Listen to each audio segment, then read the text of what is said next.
If I may now ask Mr. Dukong Tuntunkoyo, who works to strengthen agricultural food value chains and empower farming communities. His mission is to advance sustainable agriculture and nutritional security. Thank you for being with us today. So I'm glad to be here today with you all. Thank you for the opportunity to be part of this session. I'm equally happy to listen from a senior colleague, Mario, that has just presented in line with what I'm going to do here today. So I'll just move straight to my presentation. As you see my screen, I'll be talking on building resilient food system through micro, small, and medium enterprise, lessons from worldwide school feeding, agriculture, and rural livelihood programs. So we'll be looking at some key definitions So we'll start by some definition on food security. Like you say, it exists when all people at all times have physical access to sufficient, safe, and nutritious food.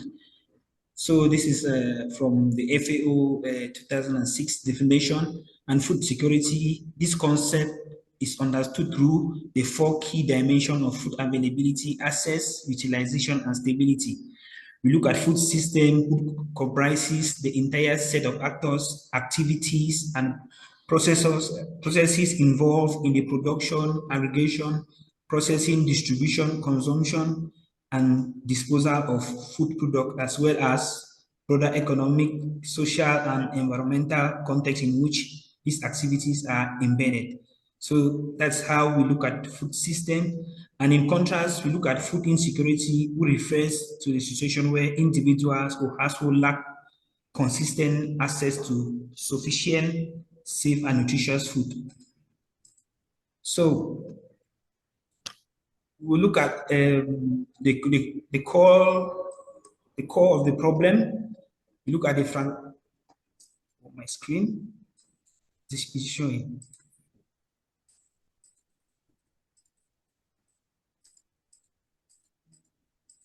Having a challenge. Good evening, everyone. Welcome to Horizon 2026, the Global MSME Summit in Awards, a platform built to accelerate MSME transformation. Can you see my screen, please? Yes. Okay. You look at the core problem, the fragmented. Okay, the fragmented value chain, which you look at the smallholder farmers are trapped, operate in micro enterprise facing erratic market demands, structural liquidity constraints, and high transaction costs. We equally see the problem of post-harvest loss, which up to 40% of nutrient-rich food is lost before reaching the local market due to weak storage and broken logistics. We equally look at the nutrition gap. We look at institutional nutrient programs frequently rely on volatile imported commodities rather than on stable, localized agricultural system. Now we now look at some agri-food systems, facts and figures, which I would just like to bring your attention to. Which you see agri-food system generate hidden costs more than 10 trillion per year in health, hidden in health, environmental and social costs. So you see that what food system is able to generate as a hidden cost. You look at agri-food system, agri-food sustains economies. You see more than 1 billion people are employed globally in the agri-food sector. So agri-food system are one of the world's most powerful engines of economic growth. And you look at agri-food sustains youth potential. You see over 680 billion potential increase in global GDP through greater youth engagement in agri-food system. We equally look at agri-food sustains gender equality. You see 36% of working women globally engage in agri-food system. You see in sub-Saharan Africa how 66% of working women are employed in agri-food system, and equally see in the Southern Asia where 71% of women working are employed in agri-food system. Now we will now look about the global context as far as food security is concerned. You see over 700 million people face hunger globally. You see it's further hindered by climate shocks, conflict, economic instability that affects food system. So you see how micro, small, medium enterprises play a critical role in food production, processing and distribution. Now we now see, why do these enterprises matter? They account for most agribusiness enterprises in developing country. You see in Cameroon and other countries, they play a greater role when it comes to agribusiness. And you see they generate a lot of employment and incomes for households. They support local value chains and local and rural economies. They enhance food availability and market access. Then I would like to bring your attention to school feeding as a food system intervention which improves nutrition, education outcome, create stable demand for local food, link schools with farmers and cooperatives, and support local economic development. As a food development consultant in food security, you see I'm equally engaged in aspects of food security at the level of Cameroon, where we work closely with cooperatives, linking schools to see how they provide locally sourced nutrients to schools. So we equally see how homegrown school feeding models. We look at local procurement from smallholder farmers. We see nutritious meals for school children, strengthen agricultural market. As you see with the school feeding program, when the farmers are linked to school, it creates markets, predictable market for their product. It improves on their livelihood and resilience, income, and food security at the level of the household. So you equally see lessons and evidence from Africa, Europe, Asia indicates that school feeding supports attendance and retention, increase market opportunities for farmers, reduce both harvest losses, strengthen farmer organization. Through the homegrown school feeding program, we see how cooperatives are empowered, are trained on leadership, on bookkeeping, on record keeping. This equally positions them for when development partners come for contracts, and equally leads to higher agricultural income, stronger value chains. Now, we now see small and medium, because here in Cameroon, we usually call it small and medium-sized enterprises.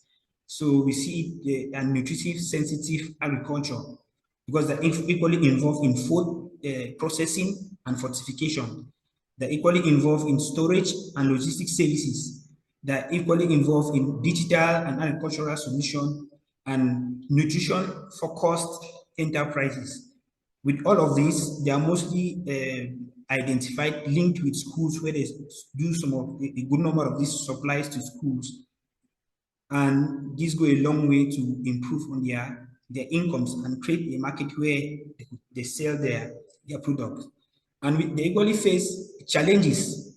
These enterprises, they have limited access to finance. They equally have weak infrastructure. They equally face the problem of climate risks, market volatility when it comes to price, and we have regulatory constraints. We often discuss about food security at the macro level, but real resilience is built at the micro level. Smallholder farmers are fundamentally agricultural micro enterprises. Without a predictable structural demand, they cannot safely invest in productivity and through enhancing technology. So which means that we usually focus on the micro level, not seeing them as contributors to food system transformation. Then we look at investment opportunities. We see agricultural value chains. We have school feeding supply system, digital agriculture, rural finance, and agri-finance, women and youth-led enterprise. You could see some of the pictures, some of the school feeding program we are involved in, some of the small and medium-sized enterprises we work closely with. Then we equally see women and youth in food system. You see women are dominating food production and trade. You see youth drive innovation and entrepreneurship. Inclusive financing is essential.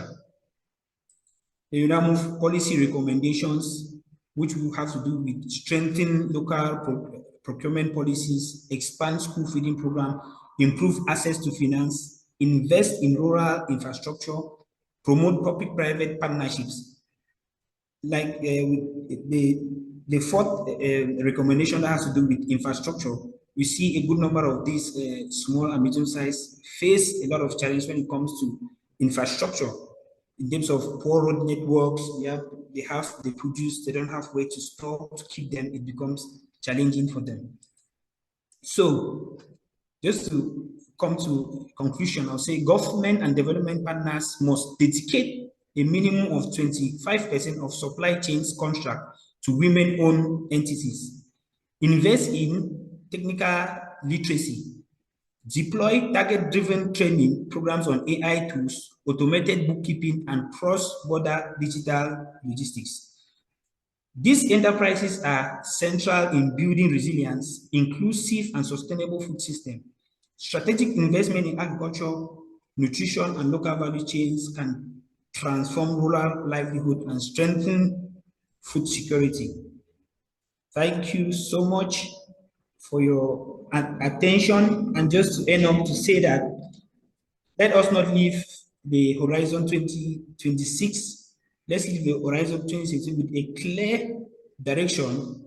True structural transformation happens when we systematically remove the barriers holding women back by funding their enterprises, expanding their digital capabilities, and guaranteeing their market access. We don't just optimize trade, we fortify global economic resilience. Thank you. Thank you so much. And I think so much of it is about beginning at, the earliest stage where you're talking about school feeding, no? Because children who eat better learn better. And I think there's a whole cycle that goes with it, which ultimately I think will go on with also getting inclusive financial, skills involved as well. So thank you so much for your time. It was very well spoken. Thank you. Thank you.